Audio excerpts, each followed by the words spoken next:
I think most of us have had the feeling that the internet is just getting worse. There was a time when it felt like the internet was there to do what you wanted it to do. I don't know if that was a chronological time so much as a state of mind of the software companies. A time when there was sufficient competition that you had real alternatives to Google or Facebook or Amazon. And it feels like as the monopolies have increased, so the software has become worse.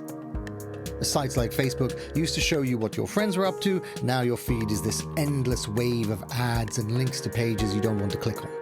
Amazon, likewise, seemed like a junkyard for ads for products you don't need.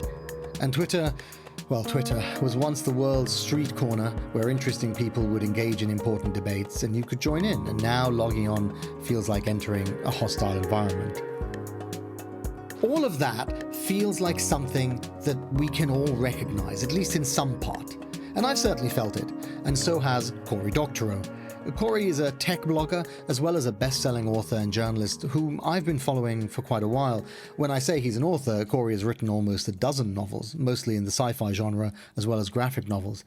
But he's probably best known now for his written non-fiction treatise all about the world of tech and where that world is going. His latest, the deliberately provocatively titled Enshittification, is a searing indictment of how and why the internet got so bad. Cory, as he tells me in my interview with him, used to love the internet. It was, for him, a place full of potential, where the frontiers of what the technology was capable of hadn't yet been established. As he writes in his book, the old, good internet was a place where people with a large dollop of technical knowledge or a burning desire to acquire it could meet with one another, conduct dialogues with one another, inspire and frustrate one another, sell things and buy things from one another, and take action together without needing permission from a handful of tech giants. But that, writes Cory, has all changed over the past decade or so, for all the reasons we mentioned earlier. Or as Cory puts it, it's not just you, the internet is getting worse. Fast.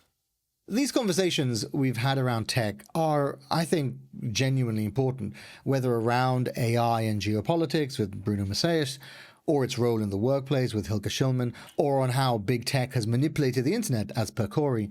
Tech is the foundation on which our modern world is built, and it has become the space in which we conduct so many of our work and personal relationships. To understand what forces are shaping it is to understand the forces that are, in large part, shaping us. I'm Faisal Al Yafai. Here's this week's episode of The Lead.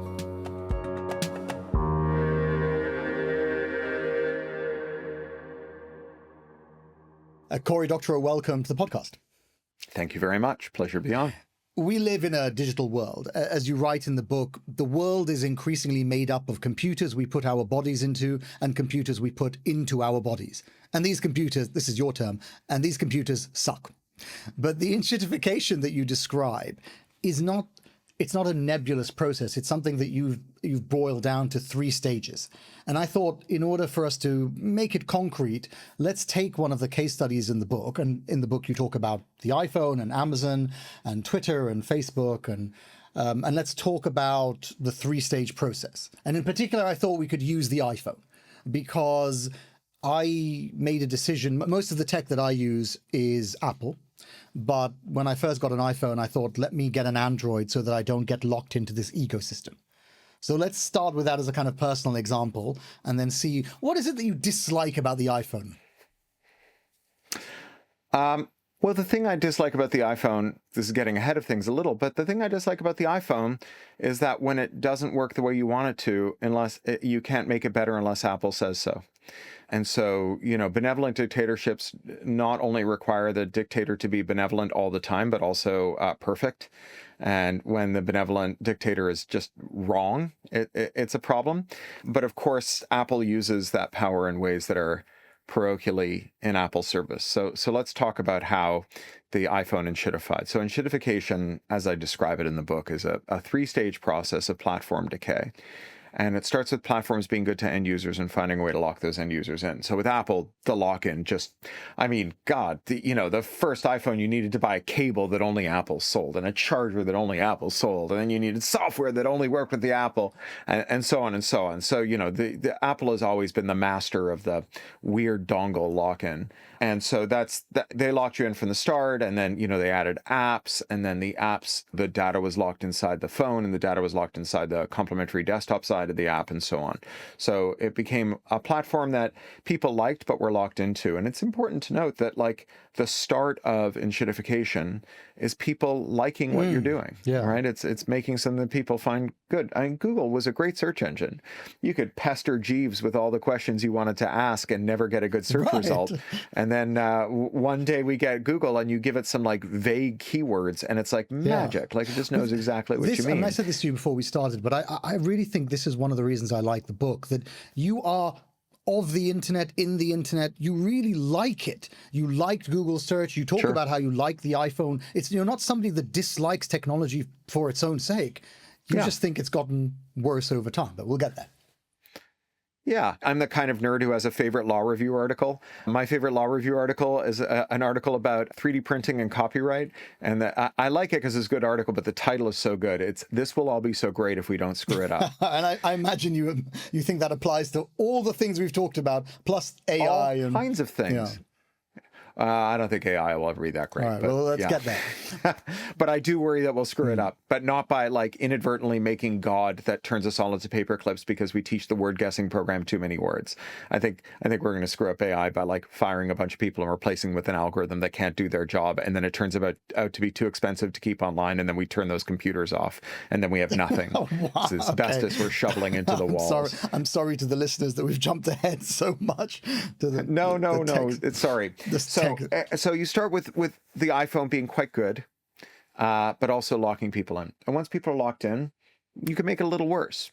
So, for example, the Facebook app spied on you like crazy. There were all kinds of apps on the platform that were heavily surveillant. Apple, for all that it's pitched that, we charge you money so we don't have to take your private data, they sure let other companies take your private data, right? And not only that, but once those businesses were locked in, and this was a major part of Apple's strategy, they turned the screws on the businesses too. So Apple's initial pitch to the businesses was come to Apple, build an app for our platform, lock yourself to our platform, because you can't take your users with you if you leave iOS. And we will take 15% of whatever you sell your app for, and the rest of the lifetime revenues from that customer are yours. And then they said, actually, it's 15% of the lifetime revenues from that customer. And then they said, no, you know what? It's 30. And so now you have this economy-wide 30% tax, the app tax that Apple and Google both charge. It's funny because we think of them as bitter competitors. Even you were saying, I wanted to use the one and not the other because they're so different. This is like looking from the pigs to the men and the men to the pigs and not being able to see the difference. Because here you have this company that claims to be a bitter competitor of Google, and yet by an incredible coincidence, they have both hit on exactly 30% as the ideal number. I think they went to Plato's cave, they brought a mirror, they looked behind and they saw the true form of how much the app's tax should be, and it turned out to be 30%, which is just an amazing thing. And the fact that they got it right the first time is really remarkable. It's just a tribute to their wisdom.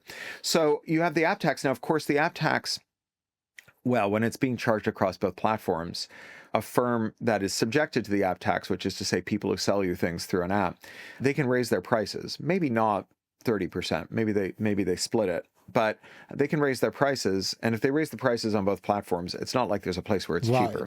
And so now you're paying a higher price. Now you make this point when it comes to Amazon. Yeah. But we'll stick with the iPhone, but I want to make it clear to the audience that this is something that applies across tech firms, that they raise prices on one platform, and then in order to, either because of the law or because it just makes good business sense, they keep the same prices raised on other parts. So you are taking what Amazon is charging you or Apple is charging you, and then you have to take that tax to every other platform, and you as the consumer, as the customer, simply cannot escape it. Well, and the mechanism for this is to have the consumers locked in, right? So the business is very dependent on the consumers, and then to make a term of doing business that you must not show the consumers how they can buy things more cheaply. So on Apple's platform, they had what were called anti-steering provisions. So you just couldn't mention that if you bought it on the web, it was cheaper. and you couldn't have a link where like, go buy this somewhere else, like buy it and then come back and download it in the app. That was a prohibition of their terms of service, and they just chuck you out of the app store if you did it. Amazon, it's slightly different. They did something called a most favored nation clause, which says that unless you charge your lowest price on Amazon, they'll bury you in page 1 million of their search results. But it comes to the same thing. And so, with Amazon, the tax is more like, it's now gone up to about 60%. When I wrote the book, it was 45 to 51. Now it's 50 to 60%. Amazon surcharges, junk fees. And you have to charge more at the big Tesco if you raise your price on Amazon, and also in your factory shop, and also at the newsagents, because you're not allowed to have a lower price anywhere than you have at Amazon. And so it's the same price everywhere. So this is a economy-wide taxation. When like people at the Adam Smith Institute are feeling really frisky and they're like, central planning is bad and we mustn't have anyone fixing prices. Yeah. It's like, well, what do you think these people are doing? Right. Yeah, and you say this in the book, and I think you explain it nicely for a non-technical audience, because you say that Amazon decides to raise its prices, and those prices are then raised at the corner shop. Just down the road from you, they also have to raise their prices. So it's not these massive platforms, Walmart, Amazon, all these other, it's also just the mom and pop stores, as they say in the States. Yeah. Yeah, the economy-wide tax, right? These people are fixing prices across the economy. So Apple basically creates the circumstances where your prices go up. And now they have the business customers locked in, they have the end users locked in, and then they start to squeeze all of us. So some of those business customers I'm quite happy to see squeezed. So Facebook, for example, Apple added a little tick box, and you tick the box, and then you could block Facebook spying in the app, which is very good. I think that's great. 96% of iOS users tick that box. The other 4% were presumably either drunk or Facebook employees or drunk Facebook employees, which makes a lot of sense, because I would be drunk all the time if I had to work for Mark Zuckerberg. But, at the same time as they turn that on, they started spying on their users. So iOS does the same surveillance that Facebook used to do in order to power an ad targeting network. It's exactly the same thing Facebook was doing. It turns out that when you move into the fortress so that the warlord can protect you from the bandits outside, that the warlord might just decide to bar the gate, and then you're easy pickings. And they make the walls higher and higher, and there's no way you can get out. That's right. One more example of how Apple enshittified, a very contemporary one that's not in the book. So last month, there was a developer who made an app called IceBlock. It was for Americans, and it told you when there were masked, non-badge wearing goons working for Donald Trump who wanted to kidnap you and put you in a gulag. And Apple decided that this app was not fit for its users, and that they should be exposed to the risk of being kidnapped and sent to a detention center, right? So this is like about as bad as it gets. This is much worse than exposing you to Facebook surveillance, right? This is being sent to a black site. So this is pretty bad. Yeah. Or in Florida, they've put about 1,200 people in their so-called alligator Alcatraz, or 1,200 people, and 800 of them are unaccounted for. So 2/3 of them are unaccounted for.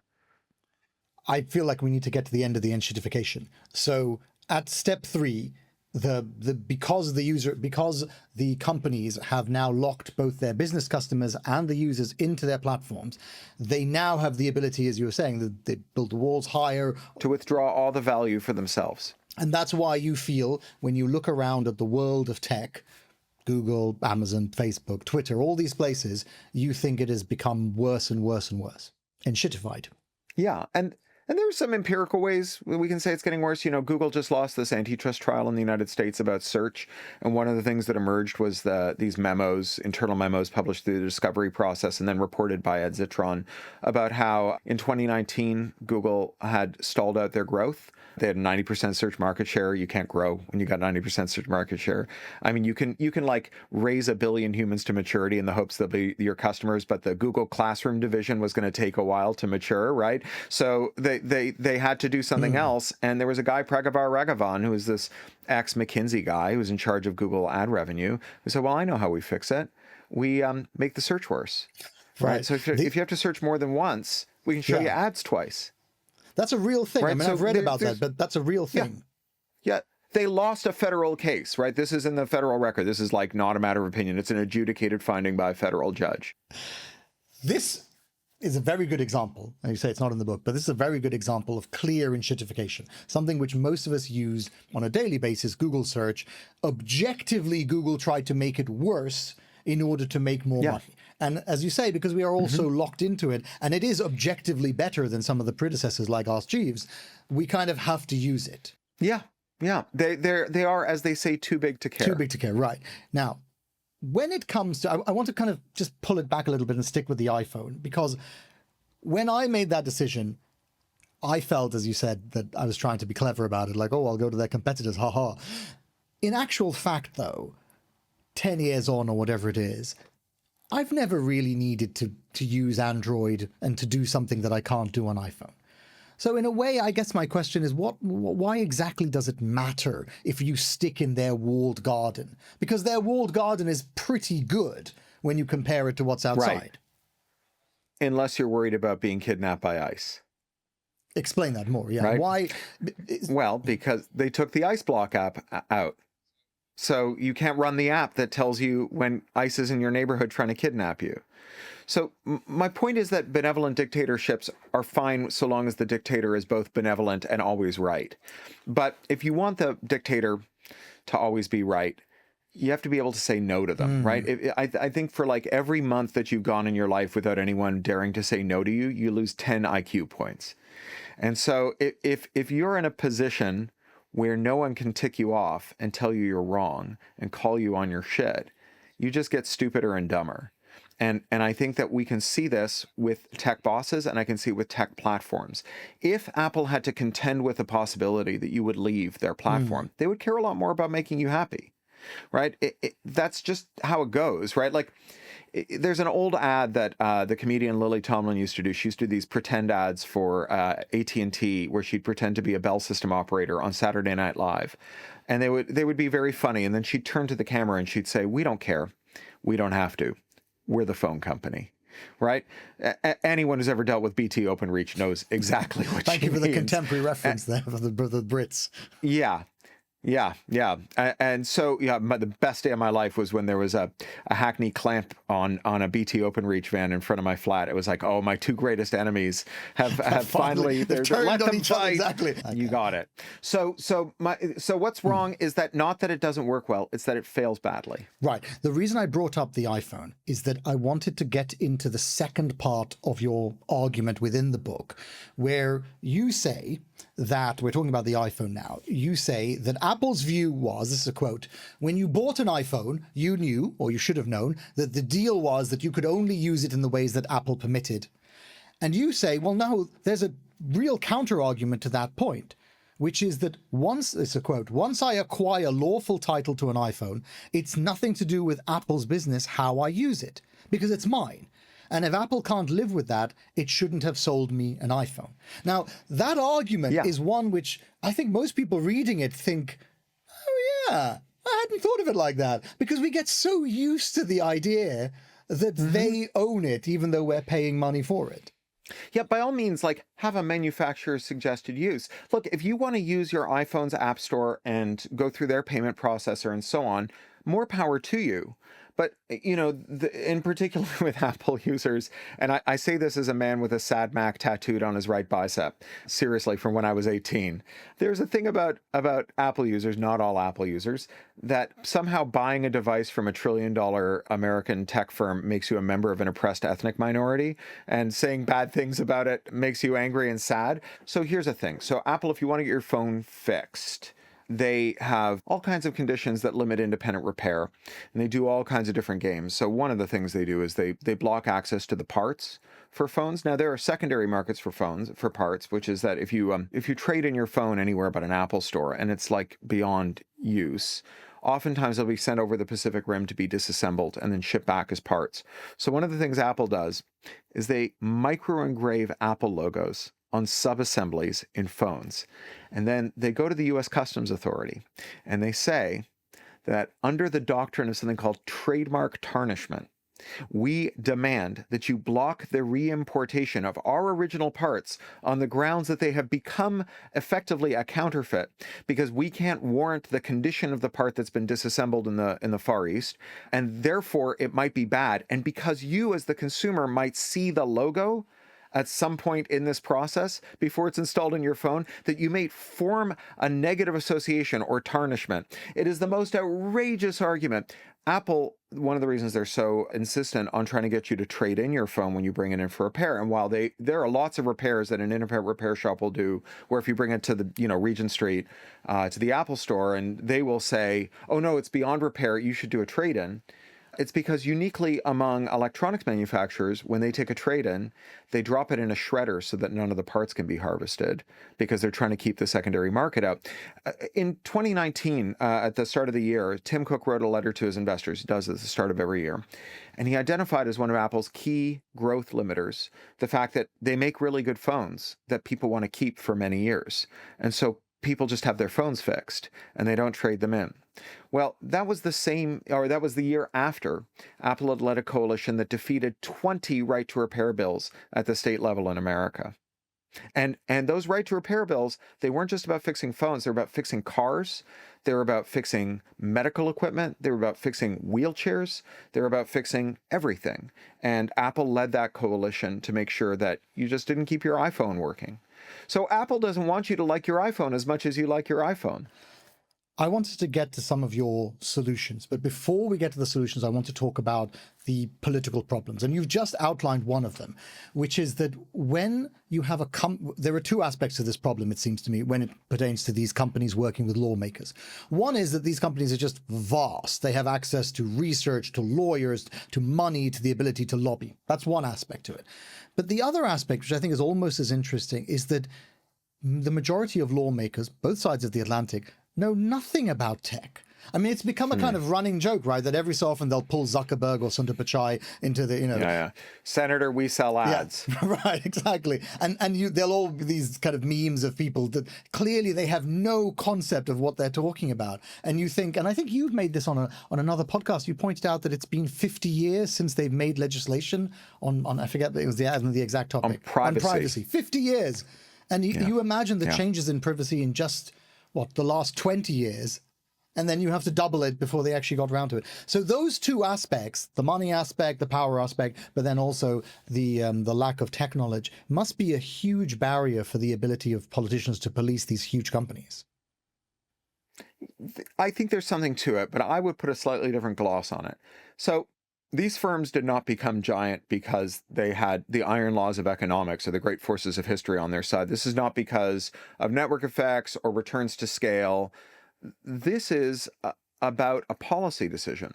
So from more or less the end of the war until the late 1970s, the Thatcher era, really, we had a muscular competition, or what the Americans call antitrust enforcement agenda, that policed not just firms once they had taken over a sector and monopolized, but what was called incipiency, the tendency of a firm to be taking over a sector, on the grounds that it's very hard to break up a monopoly once it's formed. They are very powerful at that point. One of the firms they didn't do this to because it was very deeply enmeshed with the American state was IBM.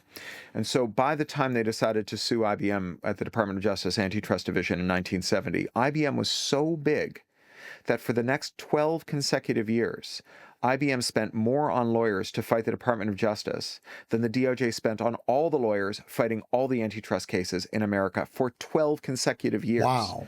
And they ran the clock out because by 1982, Ronald Reagan was president and he dropped the case.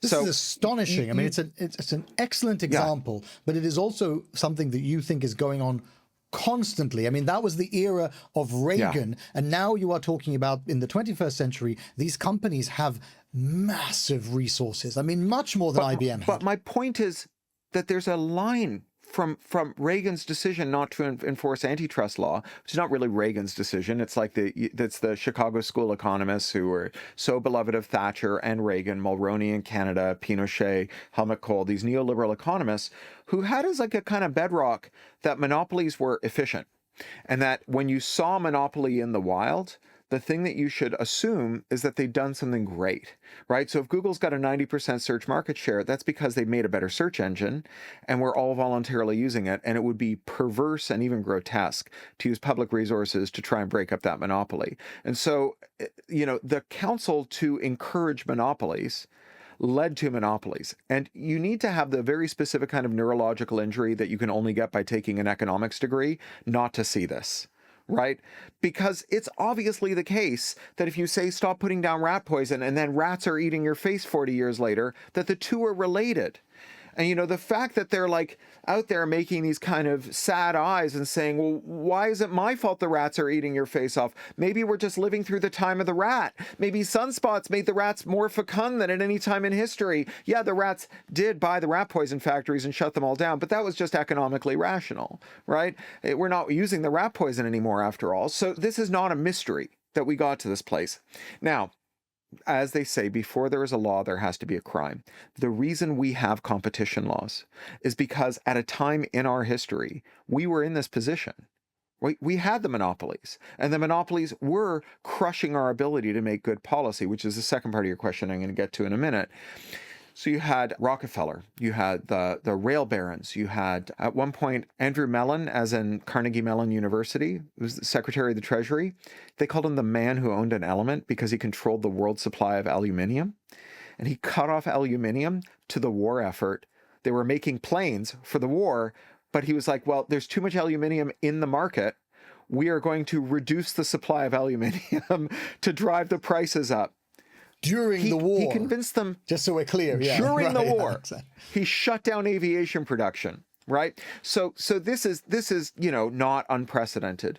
And the people who crushed these monopolies before, who organized the mass movement that crossed the lines from labor to smallholders and small business people, to people who cared about good policy and other dimensions, right, who were angry about the way that you had this chokehold on how we could regulate everything, food quality, all these other things that was determined by the influence of money in politics.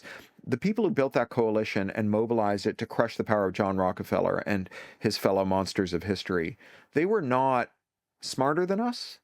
And they didn't know things we don't know, right? The art of doing this is not the lost praxis of a fallen civilization. No one's asking us to figure out how to build a pyramid without a power tool, right? Or embalm a pharaoh, right? This is just hard yards.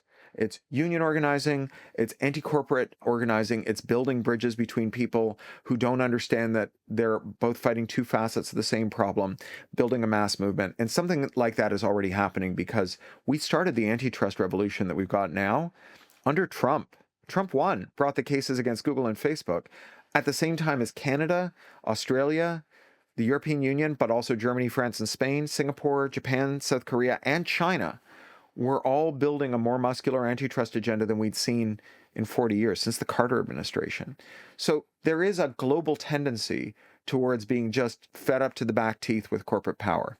And so this is already underway. So this is the first step, right? We are going to need to recover it. It's hard work. It would have been better if we'd done something about it while it was happening. There's a joke from down east in Canada whose punchline is, if you wanted to get there, I wouldn't start from here, right? But here we are, right? So that's the first part of your question. The second part is what about tech policy?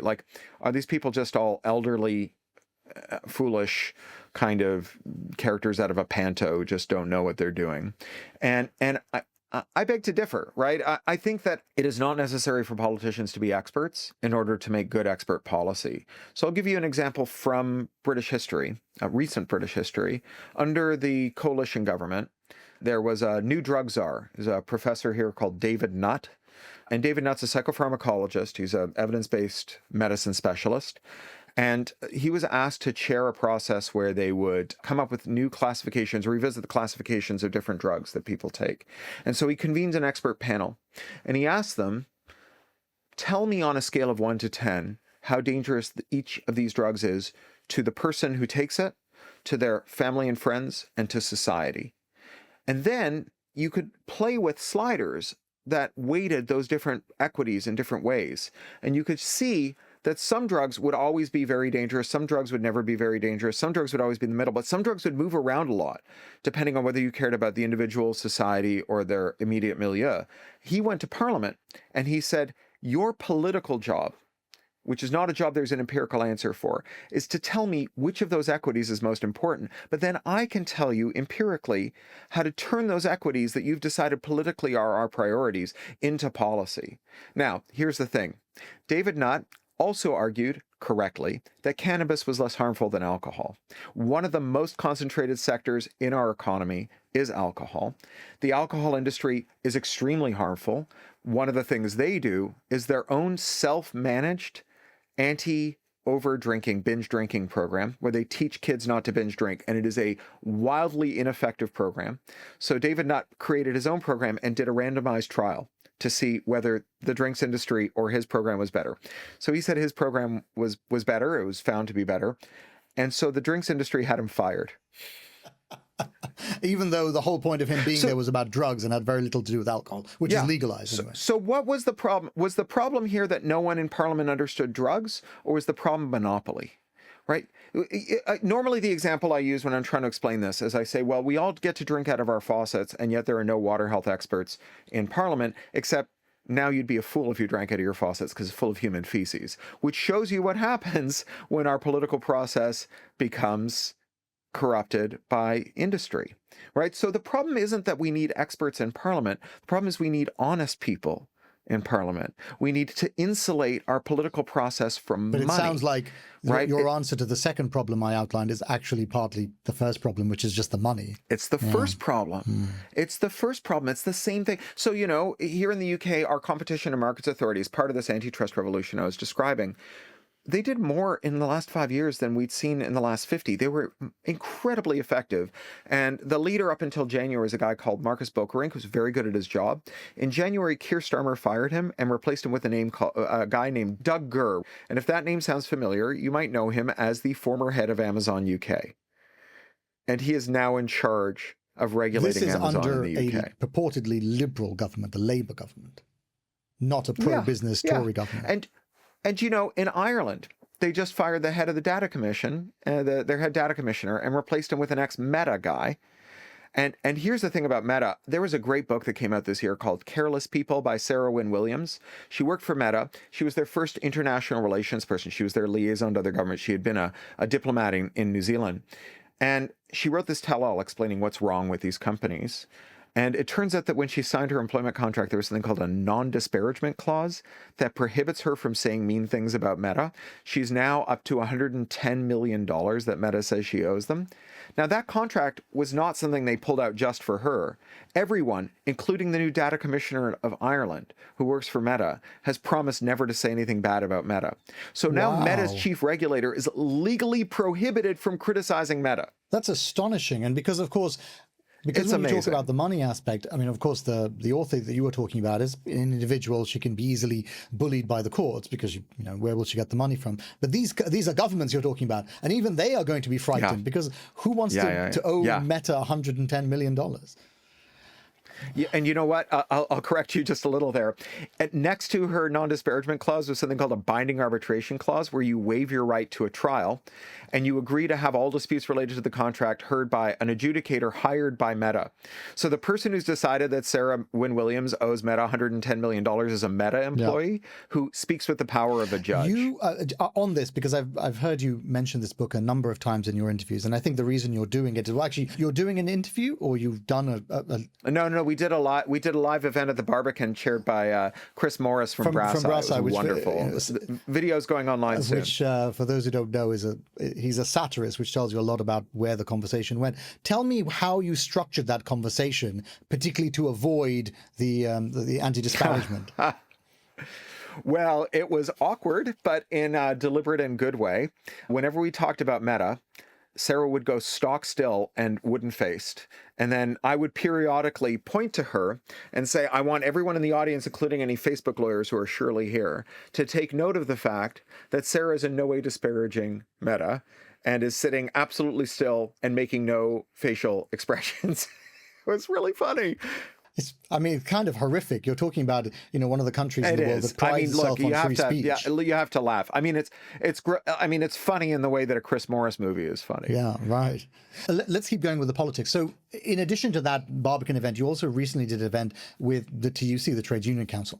And I want a Congress, and I want the audience to understand why you think that the aspects of politics that matter so much to this enshittification actually have quite a lot to do with what we might think of as old labor, not the kind of new labor of tech. Oh, I think it is the new labor of tech as well as the old labor, sure. So I think that the reason that these companies treat us badly, it's not because like you were an unwise consumer, right? You thought, oh, I won't pay for the product, but they'll never make me the product. I don't think it's because you shopped without sufficient care. Fetishizing your personal consumption choices and trying to vote with your wallet is the thing billionaires like because they have so much bigger wallets than you do and they know they're going to win that vote. But I also don't think it's because like these ketamine-addled Zucker-Muskian failures who run the company are wicked people, although they are. But the reason they can be as wicked as they are and still run the company is because we have an enshittigenic policy environment. We have an environment that rewards them rather than punishing them for doing it. If Elon Musk overdoses on ketamine tonight, the succession battle between 10 big balls will cash out with someone who's indistinguishable from him sitting where he's sitting tomorrow. So we have to fix the policy environment. And to understand what happened to the policy environment, you have to understand that these companies used to worry about a lot of things when they treated us badly. They worried about competitors, they worried about regulators, they worried about other technology, and they worried about their workers. Because Silicon Valley tech workers, according to the National Bureau of Economic Research, were worth about $1 million each to the firm's bottom line, right? So this is why they gave you like free kombucha and massages and like the surgeon who'd freeze your eggs so you could work through your fertile years. Because if you walked out the door, they'd lose $1 million. Think about that for a second. They're paying these workers $200,000, $250,000, and they're still making 5 times as much, 4 times as much out of those workers. Yeah, you can afford to give free dry cleaning away at that point. Yeah. Sure. So the thing about those workers is that they often really cared about their users. For a lot of us, our journey into tech is that we used computers and it changed our lives for the better. We found the words to describe who we were. We found the people who mattered to us. We found the ideas that changed our lives. We found our livelihoods. Sometimes we found love. We found the city we wanted to live in. We found all these things through digital technology. And, a lot of people who find their way into tech find their way there because they want everyone else to share those benefits. That's a real thing. I mean, while you're talking, I can see the smile on your face. And I know that you are very much part of that world. You grew up in that world. 100%. And you have found your way to talking about it publicly. But a lot of people came up in the exact same way that you did. They fell in love with the technology, and then they went to work for these companies. And they want to make things good for the people who use the products they work on. I call them Tron pilled. They want to fight for the user, right? And when you've got $1 million hanging on whether you keep you stay in the job or not, when there's someone across the street who'll hire you, after the morning scrum and you'll be on the payroll by midday, when your boss is worried because they can't replace you, what you say carries a lot of weight. If your boss says, like, I order you to enshittify this thing you missed your mom's funeral to ship on time, and you say, no, I'm experiencing a moral injury, F off, what's your boss going to do? Let $1 million walk out the door? You win the argument. So the majority of tech workers have never worked under those conditions. They're not programmers. They're people who deliver for Amazon or work in a warehouse or assemble iPhones. That's almost all the tech workers. And by contrast with tech workers who write software, those tech workers have an extraordinarily bad job. If you work writing software for the iPhone, you get to have a pink mohawk, facial piercings, a black t-shirt that says things your boss doesn't understand but makes him uncomfortable, right? If you work in iPhone City in China where they make the iPhones, you've got suicide nets outside the job, right? If you write code for Amazon, you get stock options. If you deliver for Amazon, you piss in a bottle. And so that is how they treat the workers they're not afraid of, right? The great conditions for tech workers was not because they were sentimental about them. That's super fascinating. It was not because that really demonstrates that you can always judge a society by how they treat the people at the very bottom, and you can always judge a company by that. And those people you're talking about at the very bottom, this is how they are treated. They are surveilled. That's exactly right. Yeah. And so look, the best time for tech workers to have unionized was when they had scarcity on their side, and then they could have consolidated that power from scarcity into power from solidarity, but they missed that window. Right. And they thought they were temporarily embarrassed entrepreneurs. They thought they were founders in waiting. They thought that they were just bros with the boss who, wore a hoodie just like you and came to the all hands virtual town hall meeting and let engineers pepper them with impertinent questions about software strategy and business strategy. And it turns out that they were just a problem for tech bosses to solve. And they've solved the problem. And the way they solved the problem was by precaritizing them. And so now they have to unionize, right? They have to unionize so they can defend us. They have to unionize so they can defend themselves. And their allies in this, it's the other workers in their shop. They're unionizing, right? sorry to interrupt, they're unionizing now from a position of weakness. And this is partly, I'm very aware of the time, so I want us to rush through a couple of topics, but this is partly where you think the AI bubble is coming from. You think that, explain why you think. They're just, bosses are relentlessly horny to fire workers and replace them with automation, right? And they have been since, the era of the Industrial Revolution. Because, automation doesn't need to pee, it doesn't need a suicide net, and it doesn't tell you to F off when you order to enshittify the product. And so, they would love to have chatbots and not coders.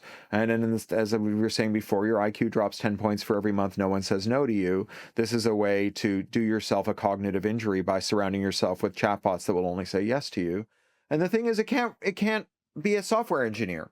The chatbots can't be a software engineer. They can write code, right? But writing code is not software engineering. Software engineering is having a very wide, very deep context window where you're thinking about all the inputs that are coming into your program, all the modules that sit before the program, before the part you're writing, all the outputs and what code they're going to go into, all of the adjacent code that's running on the system. That's the engineering part, right? It's not just writing a routine to like sort your mailbox and Google Mail, right? It's doing the engineering. The thing about chatbots, in addition to all the other problems they have where they make errors that are statistically indistinguishable from the correct code because all they're doing is guessing words and so on, the thing that they don't have and can't have is wide and deep context windows.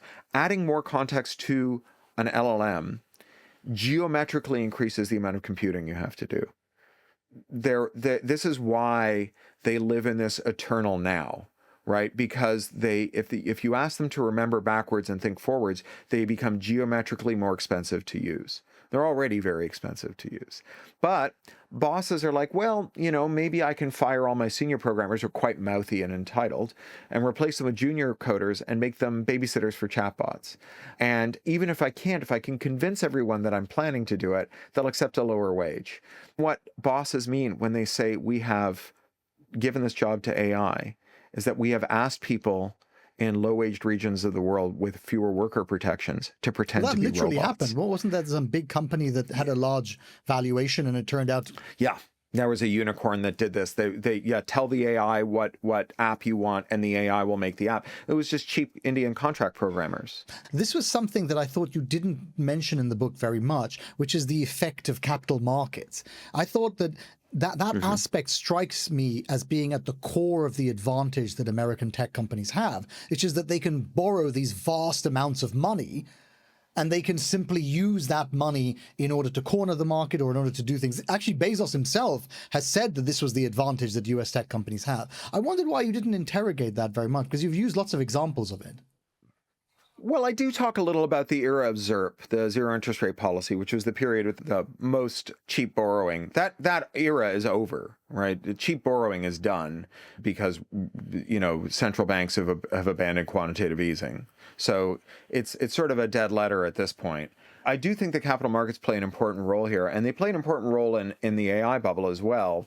So, if you're a firm that is growing, your what's called the price to earnings ratio, which is the amount that you're valued at based on how much money you're bringing in. So, for every pound you bring in, maybe your firm is valued at 10 pounds or 20 or 50 or whatever. That's your P to E ratio.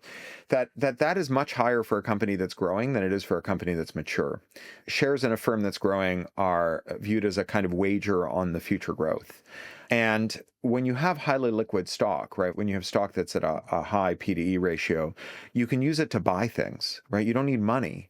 Right? If you want to buy a company, you offer them stock. If you want to hire someone, you offer them stock. That programmer that Mark Zuckerberg hired for $100 million, you didn't give him cash, right? You gave him Stop. Now, imagine two firms, right? One is a mature company, the other one's a growth company. They're the same cash basis, right? They're bringing the same amount of money every month. They have the, cost them the same to run the business, but one has doubled in size in the last year. And the other one has been the same size for the last 10 years. The growing company can make as many shares as it needs by typing zeros into a spreadsheet. And whenever they're bidding with the mature company to hire someone or buy a key supplier, they win the auction because they don't need cash. I mean, this is partly the reason, well, mainly the reason why the AI bubble is a bubble. That's entirely right. Yes, 100%. That is my thesis about the AI bubble, is if you've got a 90% search market share and you're worried that one day the market's going to wake up and say, wait, you're a mature company now, your P/E ratio is about 10 times higher than it should be, we're going to give you a 90% haircut, that you need to have a string of wheezes. Right. That you can use to convince investors that there's still growth opportunity, right? So Google Plus, we're going to grow by becoming Facebook. We're going to eat Facebook's lunch. Pivot to video, we're going to grow by becoming Google. We're going to eat YouTube's lunch. Metaverse, cryptocurrency, Web3, all these things are just kind of frothy bubbles. And maybe they think they're real. Maybe they think they can do them. But it doesn't matter whether they do them or not, so long as they can keep running across the river on the backs of these alligators without losing a leg. We've been talking about the AI bubble for a couple of years now, and the people who are most in favor of it, who are saying, honestly, artificial general intelligence is like 3 weeks away, those people are the people making money off them. And still we're okay with it. We're still saying to them, so tell us how you're going to make more money. You know what? It's going to be great. Let me tell you. I had the most amazing conversation with an AGI person the other day, is one of the more respected AI scientists, which is to say, not someone who you should trust on AI. And, I said, look, your thesis is that if we keep teaching the word guessing program more words, it'll wake up and become intelligent. This is like saying if we keep breeding these horses to run faster, eventually one of our mares will give birth to a locomotive, right? People are not word guessing programs who know more words. And he said, well, I think that ChatGPT 5 is 57% intelligent. And I'm like, well, what does that even mean? What does that mean? 57% of and what? He said, well, it's passed a lot of these, unit tests that we've created. I'm like, well, so you marked your own homework. And I said, I just don't know how you can, use that use a number like that when we don't know how intelligence works. And he says, well, we don't know how ChatGPT works either. Crazy, right? And I said, right, I don't know what the weather is in Berlin and I don't know what the weather is in Madrid. It doesn't mean they have the same weather, right? Saying like we don't understand two things, therefore they're the same thing, is a remarkably thin piece of sleight of hand. It sounds to me like the people you are talking to, they really believe this stuff. They're in it and they completely believe it. Some of them do. Some of them do. You know what? It doesn't matter whether they believe it or not. What matters is what our policy response to it is. I suppose you might also say what our journalism response to it is, because a lot of the journalists who are listening to Sam Altman and all these other AI figures, they're really credulous. I say it's fantastic. Yeah, no, they should be reading Ed Zitron. Not Sam Altman. I have two more questions. Let's rush through them. The first one is, I like to think of myself as a tech skeptic, and I was a tech skeptic before people stopped caring about Meta. In the wake of this country before country was cool, right? Before when was the Cambridge Analytica scandal, which I think I sort of I kind of draw a line before and after Cambridge Analytica, because I think people became much more skeptical about these tech companies. I've been surprised how quickly people have become skeptical of AI. I actually don't feel like AI had much of a honeymoon among real people before suddenly everybody becomes skeptical about what's going to happen to the workers and what's going to happen to, how quickly are we going to get Sarah Connett? Yeah.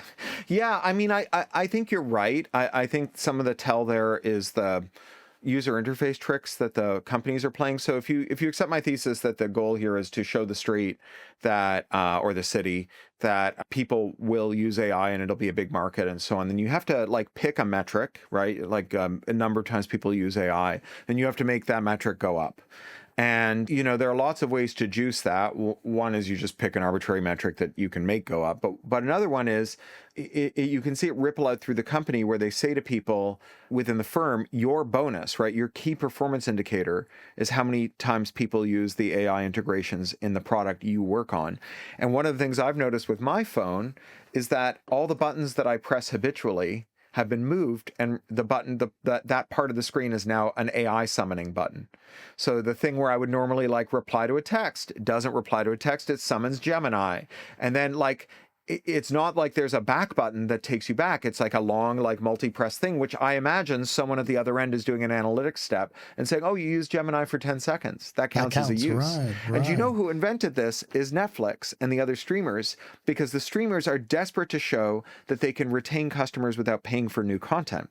And so they want to show that their recommendation algorithms work. And this is why whenever you're streaming a movie on YouTube or Netflix or any of the other streamers, if you even graze any part of your screen, it automatically flips to a different video, and there's no back button. You have to hold your phone like a photo negative, right? So this is like the fat finger economy, where what they want is for you to produce the indicia of having accepted a recommendation. And it's not like back buttons are a novel addition to the user interface vocabulary, right? Like the decision not to put a back button in is a decision. It's not like they're hard to code. So, you know, I think that like we are really, like when people say AI is being crammed in every part of it, they sometimes just mean, oh, you know, you're getting these pop-ups and whatever, but it's being crammed in much more insidious ways. Let's end with this because it's related to AI. Of course, you've heard of the dead internet theory, which for people who haven't, it more or less says that the internet, thanks to artificial intelligence and the presence of bots and algorithmic feeds, and it's become predominantly populated and created by non-human actors. Now, to some degree, that is a kind of a conspiracy theory, but I think it might indicate the direction of travel for a lot of the web. I wonder if you think that as AI develops and gets, as you say, it gets shoved into every aspect of the internet, do you think that enshittification is likely to happen there and we see the gradual dehumanization of the internet itself? Well, I think it's a little more complicated than that, only because like AI is not real, in the sense that like they've spent $600 billion or $700 billion on CapEx, on capital expenditures. They're making at most $60 billion a year worldwide across the whole industry. But that's a very inflated number. Like just to take 10 billion of that 60 billion, that's Microsoft gives OpenAI $10 billion and OpenAI gives it back again. That's not revenue, right? That's just not revenue. It's not how revenue works. If there's like a person in a green apron in front of the Starbucks who gives you a voucher for a latte and then you hand it in over the counter and get a latte, they didn't just make £7. Right. So there's the grossly inflated. They claim that the assets last 5 years. So on their balance sheet, they depreciate the assets over a 5-year amortization schedule, but they actually have to replace the GPUs every 2 to 3 years because they sweat them really hard. So that's how long they have to replace them in order to make back the $700 billion as 3 years at 60, but maybe 50, but maybe less $billion a year. Then you have 7 companies that are like 31 to 33% of the S&P 500, depending on the day, that are just passing around the same $100 billion IOU. It does seem like that. And have no fundamentals. It really does seem like that. So we are on track to vaporize a third of the economy, right? That is going to be really bad. It's going to make 2008 look like the best day of your life. And most of the chatbots are just going to be switched off, right? They're operating under a gigantic subsidy, like a massive subsidy.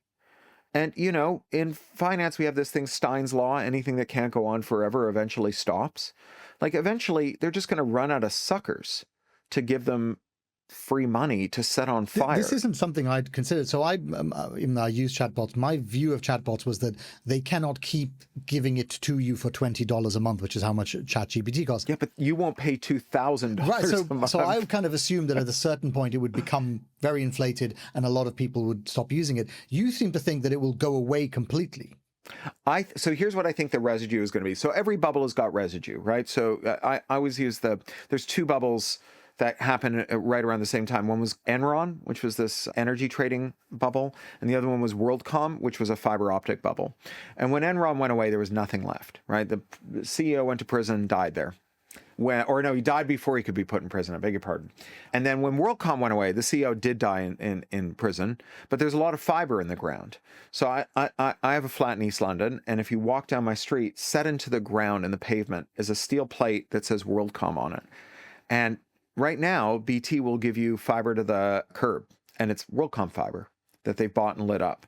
Right? So that is like a kind of productive residue. It's still bad, right? Like the way that WorldCom got the money to put all this fiber in the ground was they convinced pensioners who just didn't want to die hungry and cold to give them money for a fraudulent offer, and then they stole all their money. Like it's bad, right? But like we can salvage something from it.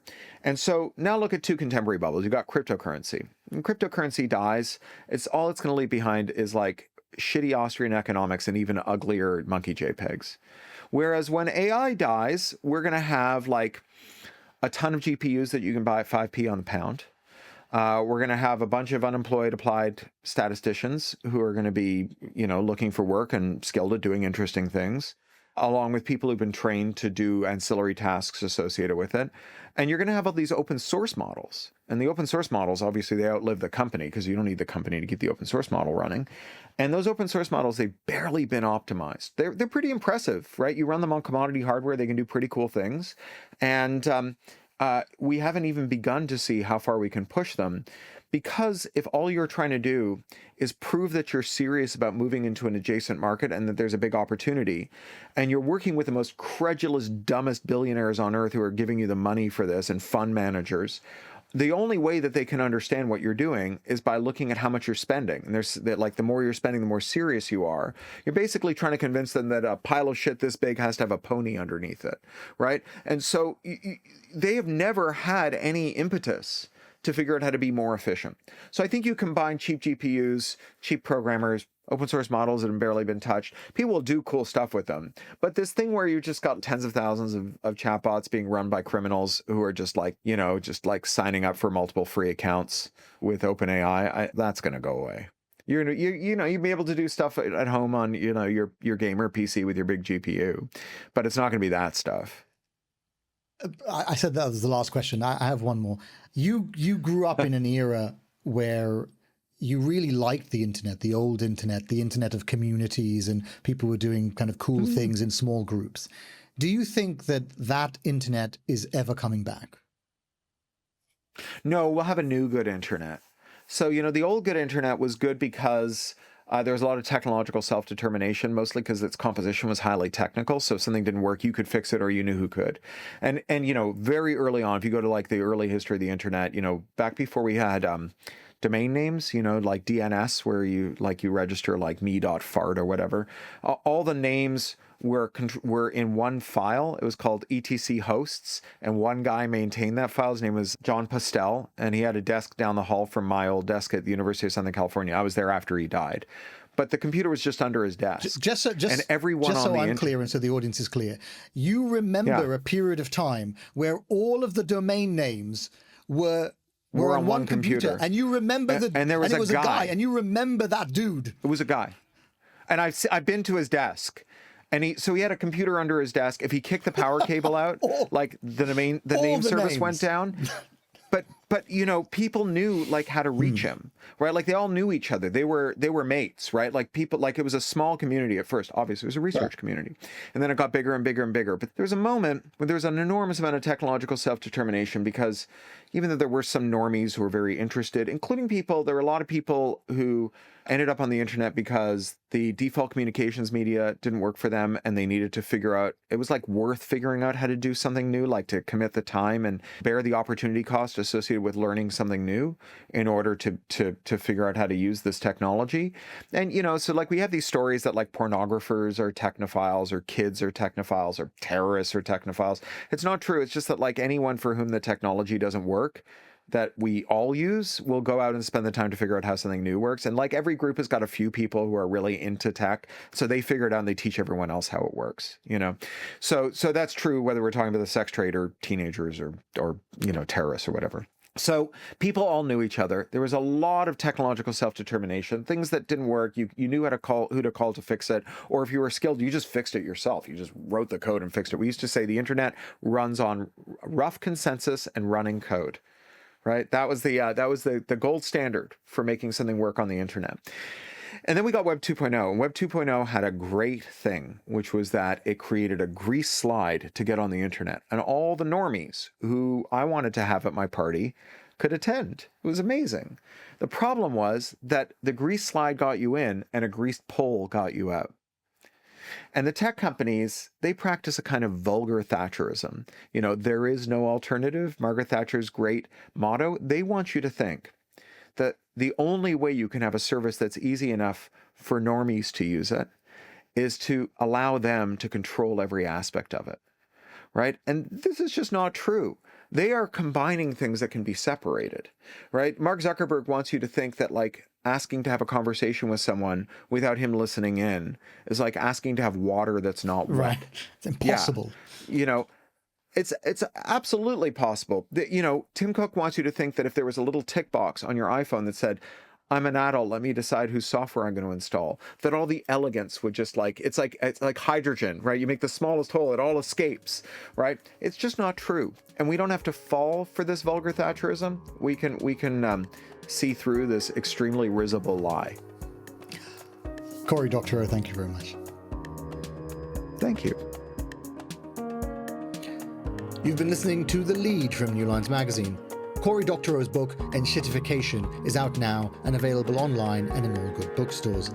This week's episode was produced by Finbar Anderson and hosted by me, Faisal Al Yafai. For more like this, subscribe to The Lead on your favorite podcast app or visit our website, newlinesmag.com.